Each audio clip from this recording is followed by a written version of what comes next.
A bad mother in law creates another bad mother in law. Exactly ऐसा ही है। एक सास ने जो अपनी बहू के साथ सुलूक किया होता है, वो बहू जब मदर इन लॉ बनती है कल को, वो उसी लेगेसी को फॉरवर्ड कर रही होती है, उसी को कैरी कर रही होती है। वो सब कुछ जो उसके साथ हुआ था, जिसको उसने डिस्पाइस किया था, जिसको उसने निगेट किया था, जिसके खिलाफ उसने रिबेलियन किया था, वो सब कुछ इकट्ठा करके उठा के वो अपनी बहू के साथ कर रही है। हमने ये देखा था कि हमारी जो बड़ी थी, हमारी जो माई आंटीज वगैरह, they used to complain about their mother in loss.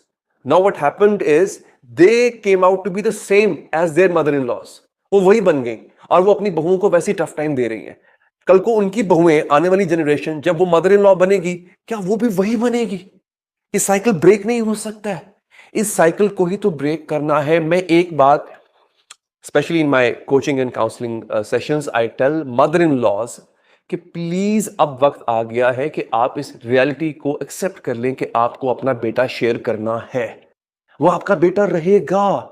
और इसमें जो इसका फॉर्मूला है ना, वो बहुत सिंपल है। वो ये है कि आपने अपने बेटे को in the beginning of his marriage आपने टाइम देना है। टाइम कैसा? स्पेस दो उसको। उसे को जा बेटा, तू अपनी नई जिंदगी बनाने जा रहा है, you are going to raise a new family, take your time.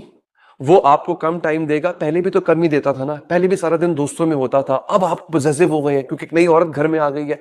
Late him take his time, he might stay away from you for a while, he might not be able to come to the family reunions और functions. Let it be. ऐसा नहीं है कि एक और औरत आके उसको चुरा के लेके जा रही है। It is a new experience for him and for her as well, so they are taking their time, let them have it. वो आपका बेटा है, वो आपका बेटा रहेगा।